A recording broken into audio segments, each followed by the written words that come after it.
namazwi ahlala kuni nocela into enisukuba niyithanda niyenze. If you remain in me and my words remain in you, then you will ask for anything you wish, and you shall have. Ndingake ngoko ndingathetha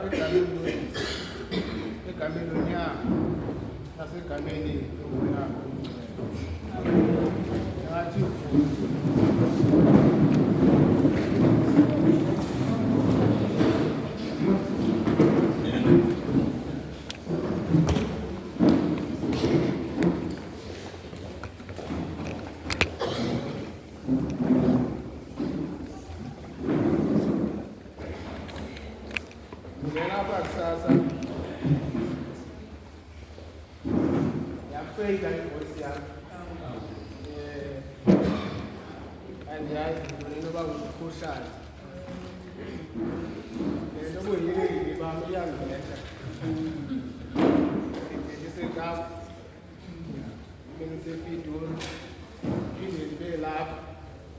so I show uzimba uzamo adjust.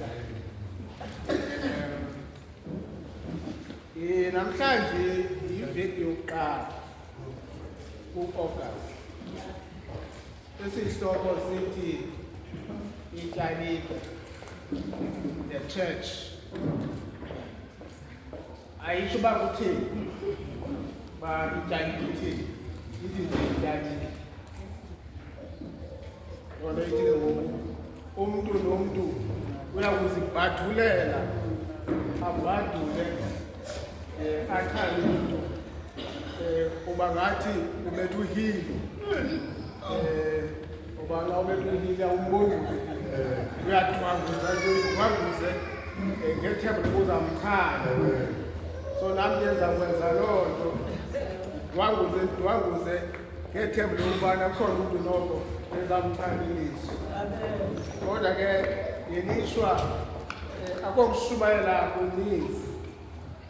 Ininzi into ebesinokuyithetha ngenxa okongamaxesha andiqondi uba sizazithetha zonke. Kodwa ke le nyanga ka-August oobhishophu ababekho bokuqala uDwane nesigqeba sakhe baye baqwalasela into yokokubana nina apha ku-August nithe phithi sisikhumbuzo, iingqondo zenu zithwe lwalwe sisikhumbuzo, ze niyilibale eyona njongo yayibalulekile yesikhumbuzo okwakusayinwa isivumelwano namatshetshi sokokubana sifuna iTalika katolika enawubhishophu abakumnombo wabaposteli. Ndiva abantwana bam,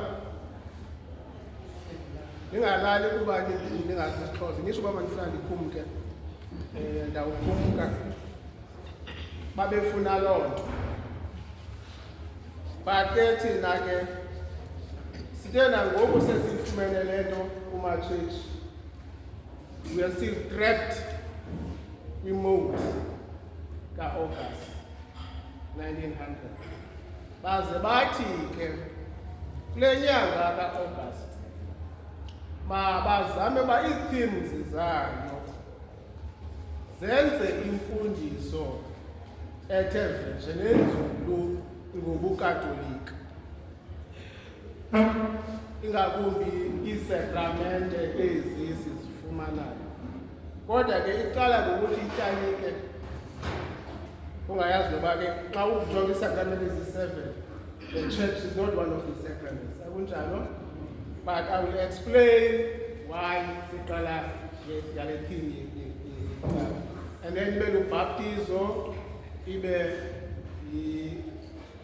umbulelo omkhulu, Eucharist, Thanksgiving. ezokuthiwa zi-initiation sacraments ezizimbini zokuqala, then agqibele kwiveki yokugqibela ngalaa mbono woba womkhulu ebesithi le ityalike iyakuba yityalike yabantu abamnyama abakhonza uThixo ngobuzwe babo. Laa mbono kwantlandlolo ka-1892 ukusekwa kweTopiya babuye lapho. So the last week ka-August izama ukuba singene nzulu. Avuthiwe mntana? Andifuna akhona avuthiweyo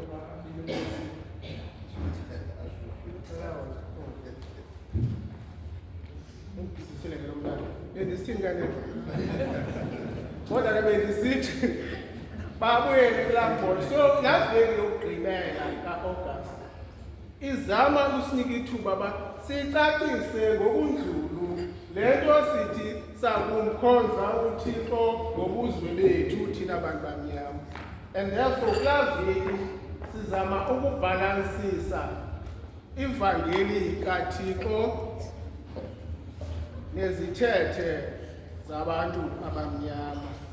Zidibana phi ezi zinto, zihlangana njani, zakhana njani, the gospel of Christ and our culture. Where do they meet and interact such that ziphuhlise le nto siyifunayo singamaTopiya? Bishop Dwaneke wenze umsebenzi omkhulu kakhulu ukuzama ukucacisa le nto. Sekusele thina ke ukubana ke sihambisele phambili le nto, because zininzi izinto ezibane zivela kule nto.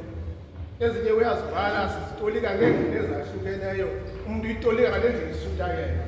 And therefore there need to be more research, more teaching ngezi zinto. Kodwa ndikho apha. So ke ngoku ndizawuzama ke ngoku ukucacisa le pathi ndikuyo namhlanje. Abashumayeli ke bawungena kwezi veki zizayo babathethi le nto niyilindeleyo ke hayi ibhizinesi yam lele, imaza kwenza indima yam. Now the church, eli culo besicula apha no-184 yayitolika le nto. Elaa culo lezulu benikile amakinathi apha ndingafuni ishwantshwatha ka-33 ngizama ukutolika le nto ukuba into liyityalike. Enza ndithulisa inkani nabaculo sekhaya. So bambelela ndizawucula. So eli culo ke lizama ukucacisa loo nto lithi the foundation of the church is Christ. Isiseko sityalike Kristu.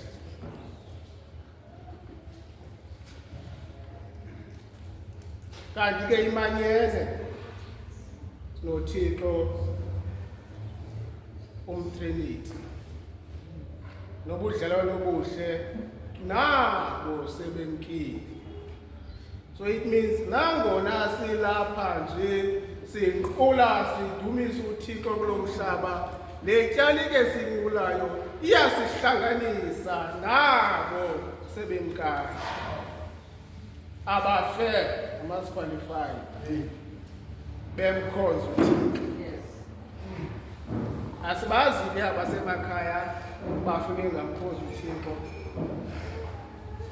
ithini situation yabo.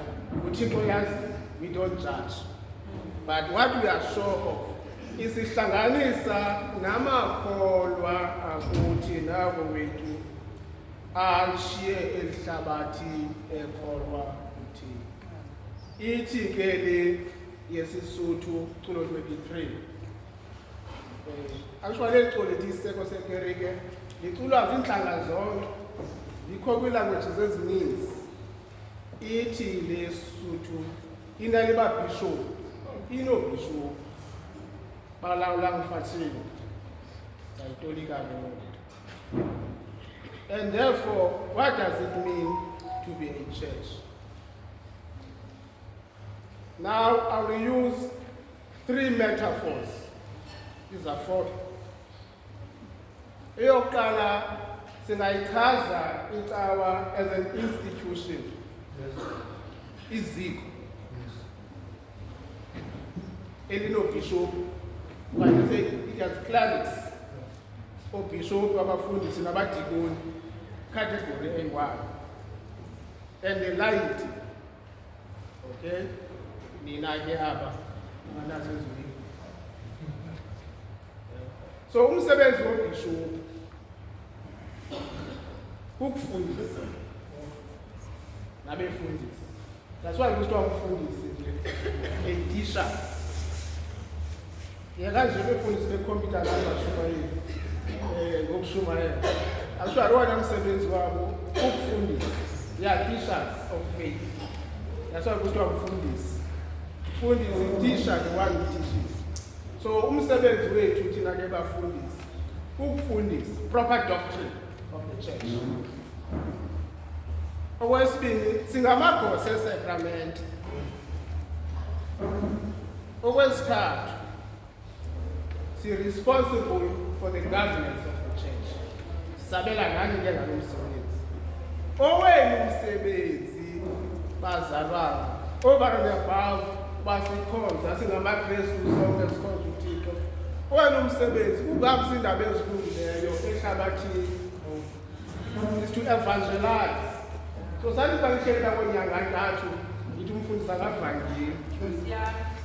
Our job as lay people is to kwazisa uKristu ehlabathini. Lento niyivileyo niyamkeleyo ke nikhayisela abantu ngayo. Nimema abantu babaze kuyo nayo bazova lento niyivileyo. So umsebenzi wenu ke is to evangelize and transform the world through the gospel. So, zero institution. You can describe the church in terms of an institution. Obviously, church is a community of believers.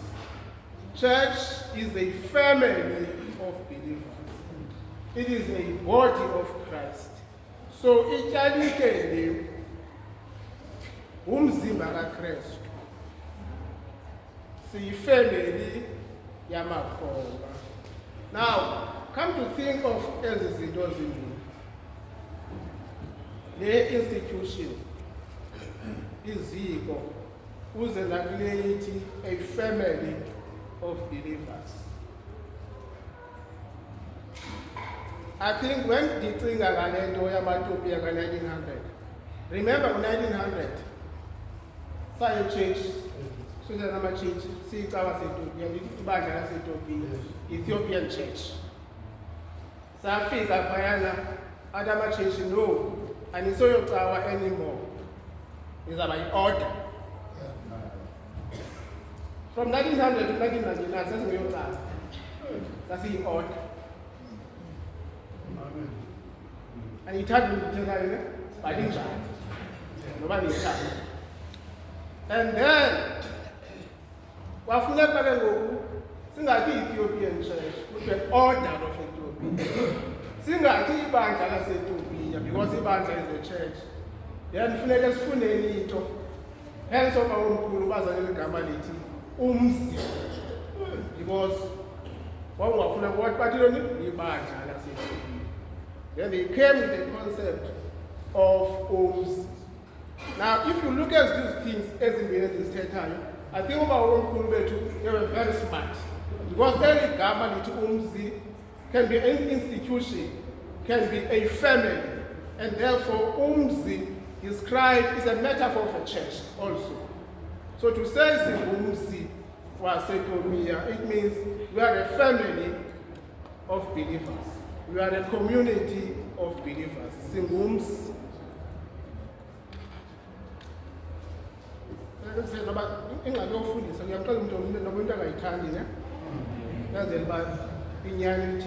truth will set you free.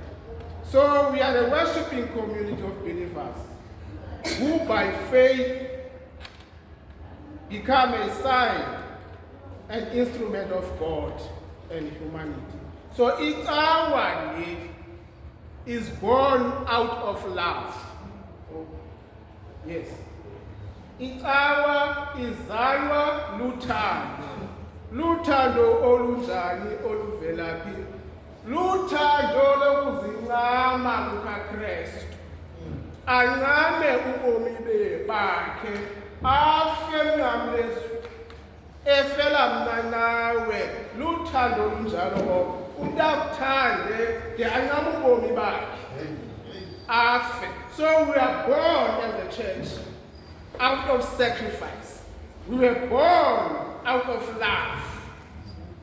Yiloo nto xa uYesu eyichaza icawa okanye amaKristu usebenzisa ilanguage romantic and intimate language. Uthi ungumyeni, thina singumtshakazi. So uthando olomyeni nomtshakazi into thetha nabanye ke thetha ngumyeni nomtshakazi ne banyazenzele izinto ke kind of my business. So we are born out of sacrifice. We are born out of self-offering. Yomyeni ezinikela umtshakazi wakhe. Wenze loo nto uKristu. And therefore xa esithi a church inkonzo ityalike ingumzimba kaKristu, it means simanyene naye ngoba seyityalike nje. So a church is a creation of Christ's love. That's why the language yomyeni. Umyeni nenkosikazi yakhe baba njamani, baba mzimbami. So which is an image of union in intimacy. Ithi iBhayibhile. So abasebabini batheni banyamana. So that's how we must look at ourselves as a church. Sizijoge njengabantu abamanyene noKristu, abanyamanye noKristu. And what does that mean in practical terms? It means when you come to church, when you encounter the church, you come to the sacrifice of Christ. Xa usize ecaweni uzobusa ekuzinikeleni kukaKristu ngenxa yakho. Because uKristu wasezithi ngenxa yakho. So uze kuloo nto uzozinikela uKristu. So that's why the city, a church is not for entertainment. If you need entertainment, you can go well down to Zalayo, in music, artist, your man, and entertain yourself. We are not here for entertainment. Sizo khonza, sizo mqula, incwadi yoqulu.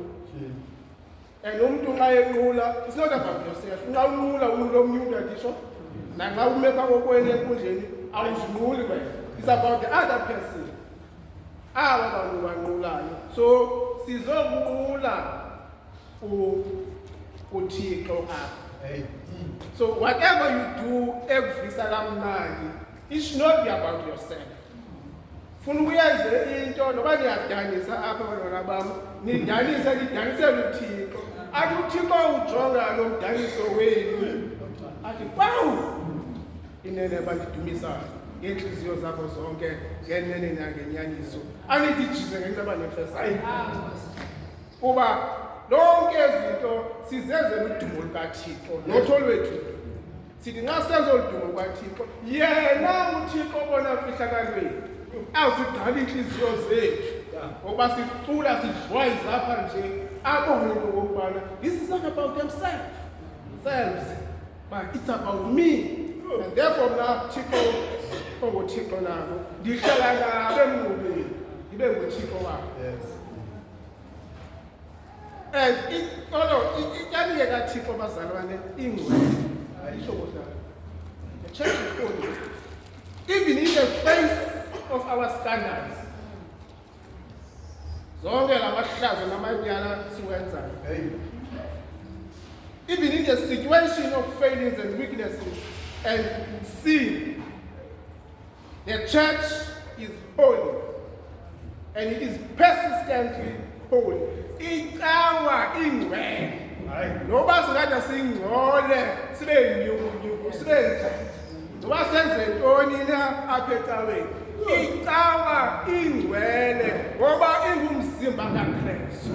Kuba imanyene noKristu. Yena Kristu ngokwakhe ngobungcwele bakhe uyisulela icala isolile ingcwele. Kodwa thina sibe singcwele. And therefore the church of Christ is a holy church. Noba thina singade sibe njani. Nozozibhala ngezinto ezenzayo akushumayele ngayo.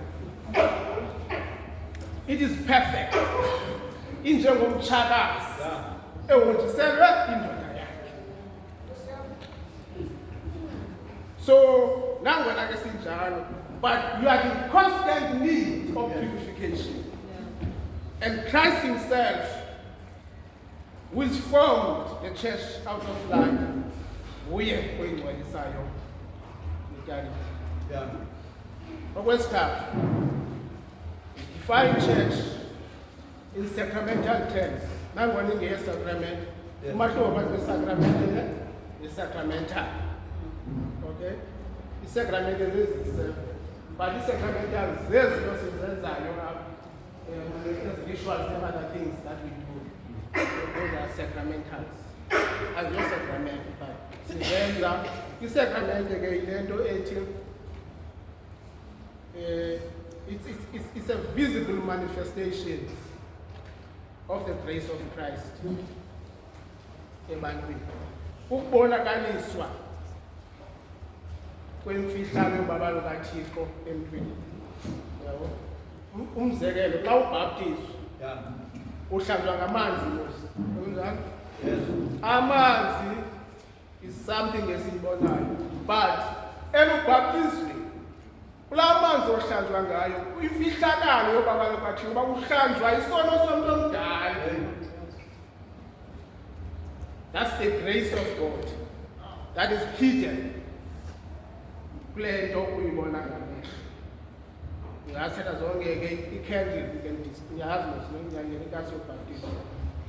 why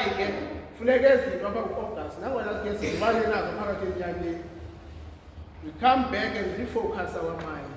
Siphinde sifundiswe ngobhaptizo, siphinde sifundiswe ngoqiniso. Kule mihla ikhoyo ngoku. Xa kuyala ikweko kuyala namadoda. Just in case. Amadoda akafuna anika i-revision ngobudoda. Andazi bamakoti bakuthiwa yini. Ngabo sinamfana sonke ke mntana abantu ekhaya TikTok ngokuthuka makoti.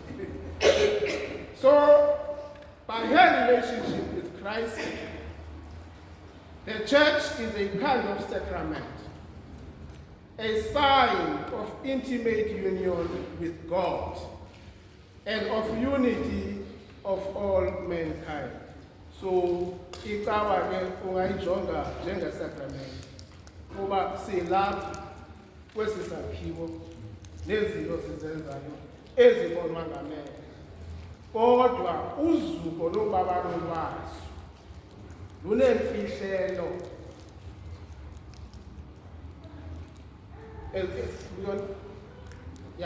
lunemfihlelo esingayiboniyo. Na le nto besicula ke namhlanje ethi kwesivumo sonkolo ityali ke itheni kuthiwa is the 4 marks of the church. Kukhona umahluko of 4 marks of the church and 4 pillars of the church. Niyayifundisa mosela le class ekomuna kunjalo. The 4 marks of the church zilapha kule creed. Eyokuqala uphawu ityali ke lokuqala inye, the church is one.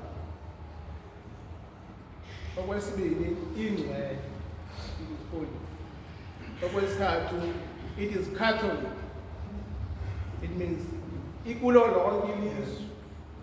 Okwesithathu it is apostolic. Ityali ke enye engcwele katolika nabapostile. I hope niqaphele ngoba ngicula nje ukuba nizithatheni. But that's what the church is. One, holy, universal, and apostolic. And therefore, these four characteristics inseparably linked with each other indicate essential features of the church and the mission of the church. Umzekelo.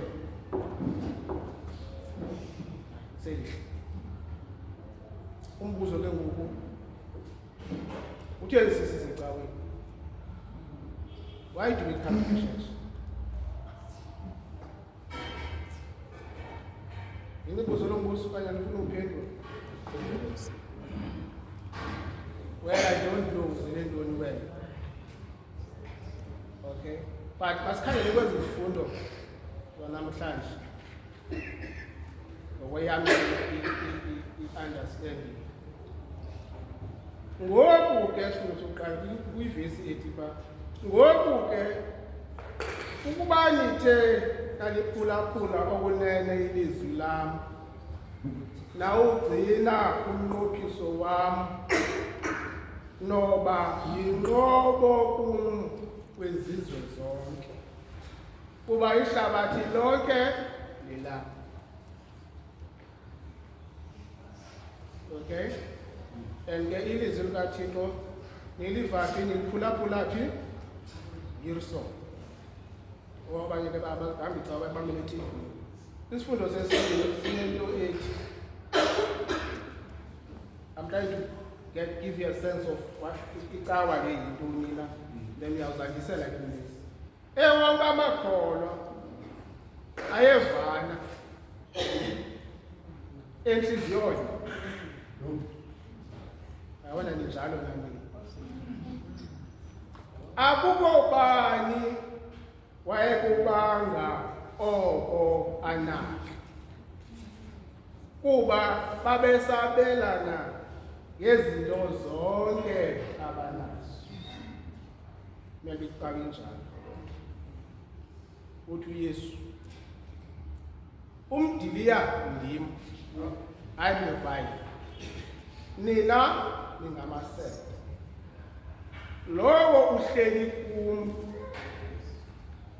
mna ndibe mna ndihleli kuye yena uthwala isiqhamo esininzi ngokuba ningekum aninakwenza.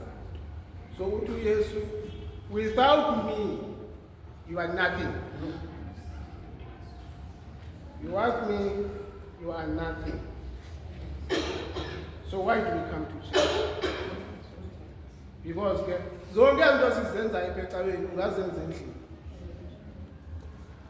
Ungathandaza endlini uthanda uThixo, ungacula endlini ucula azifuna iBhayibhile enantsikele endlini, ungashumayela phana ecaweni ungekho umuntu endlini yakho ungekho umuntu kumameleyo. Ungavela uhlale isibhalo uwedwa. You can do all these things. But inye into ongunayenza uwedwa umthendelele. Ngasenza zonke ezinye izinto. Kodwa isidlo senkosi awunazo usenze uwedwa. Ngaphandle bake ufumene into strong. Hayi sikakumamela uqoba ukuzibona. So this is the only thing that people do together.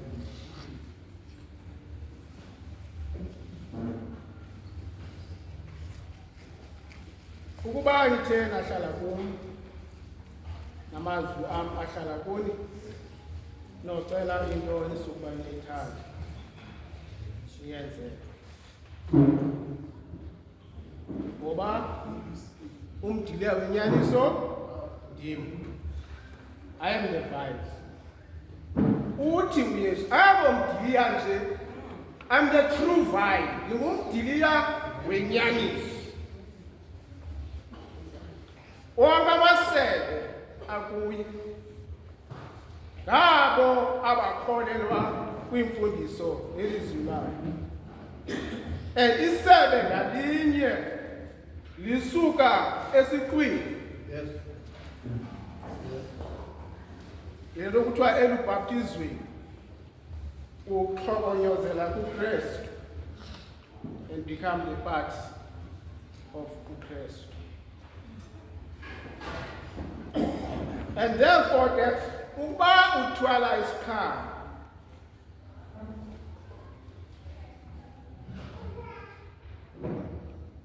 uyathela, you are pruned.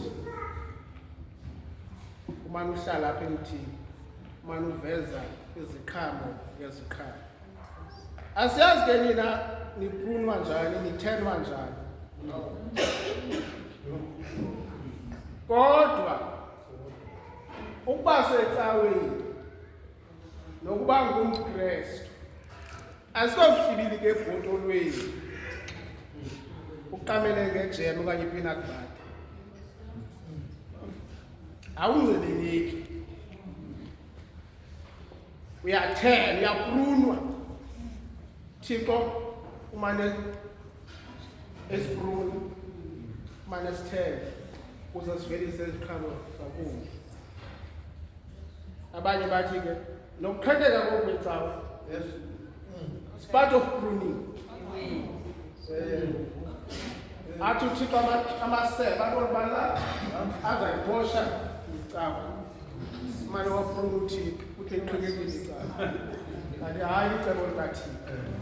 Ubonile uba la masebe akasavelisi isiqhamo anymore. Athi uThabo Mbeki ngedabi labo le-ANC athi better few and efficient. Ingceli sibe ngumdili lomninzi apha ongayi-understandiyo le nto sikuyo. So ungakuhle uba ubona uprunwa ke ngoku nawe. So ezi ntlungu nezi stress nale mgqomo apha ngakuzo, it's part of pruning. Because iintlungu neengxaki neenkwaleko zikusondeza kuKristu more and more. Wasuve kamandi ube nemali eninzi uyabethayo ufumene ukuyifuna bathanda Thixo wathi jwaxa ngemali eninzi. Ayeke kunika abanye chance bathandaze bafumane imali nabo ufumene ukuyifuna wena. Basho abanye abazalwane hayi once ngakuthola ilotho unika abanye chance abazalwane basithapulele nabo kumthandazo. So it's part of pruning. Stress, frustration, no color speech, it's part of pruning.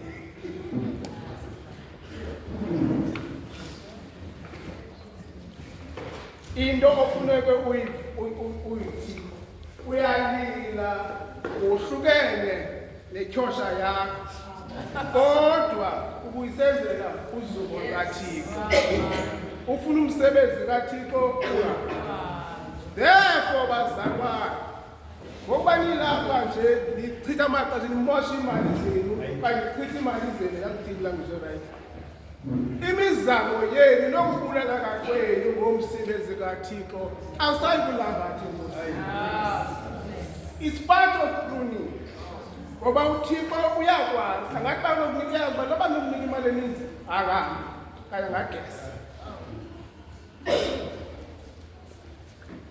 So we no longer belong to the world. Njengoko sasinjalo ngaphambili.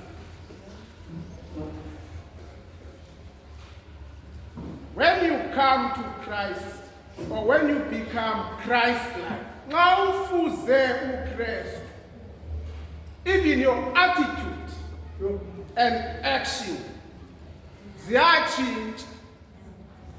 Ithi ihambo yakho nentetho yakho ibe yintshumayelo bengayifundanga abantu iBhayibhile. Ngoba umanywe noKristu ungumdiliya wenyaniso. ukwazi ukuvelisa iziqhamo zikamoya ezikumaGalati 5:22-23. So xa uvelisa iziqhamo ezinjalo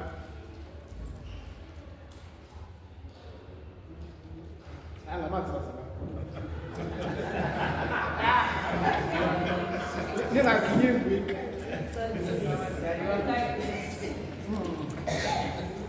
akudali imali ezihambula phakathi kokuhamba. So when you produce fruits, you become closer and a friend of Jesus. Umdiliya ndim, nina ningamasebe. Lo uhleli kum, ibe mna ngihleli kuye, yena uthwala isiqhamo esininzi. Ngoba ningekum aninakwenza. So lento ithi, if you are aligned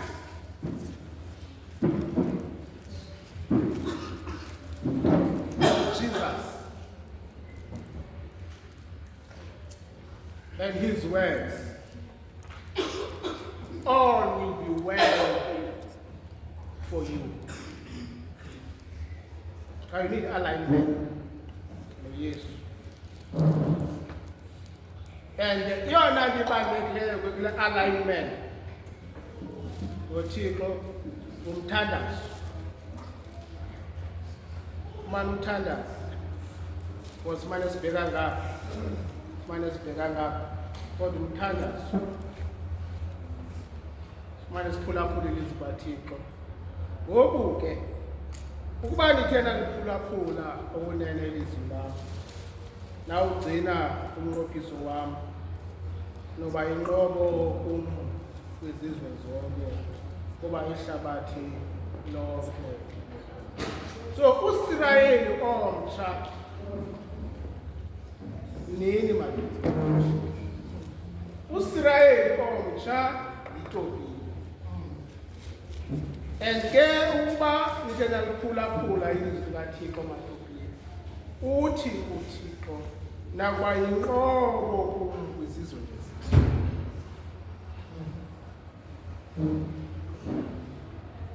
Benteko losini, you are a Christ-centered church.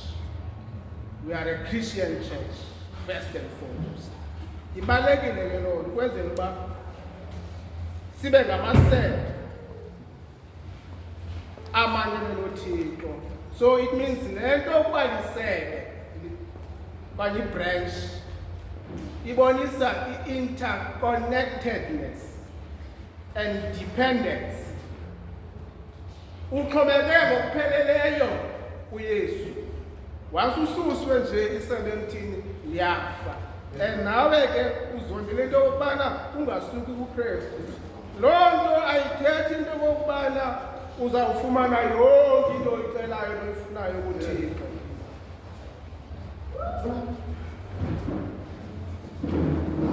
Nasemzalini awufumani yonke into oyifunayo. Ithi ngoku imali ikhona ucela into hayi umzala namali. Because he or she knows what's good for you. So noThixo njalo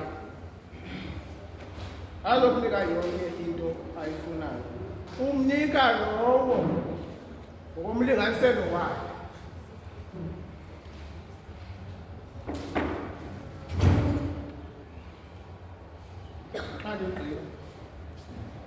I'll show this to me. So it's our kumele into yokuba ayondawo ivisa abantu babuhlungu.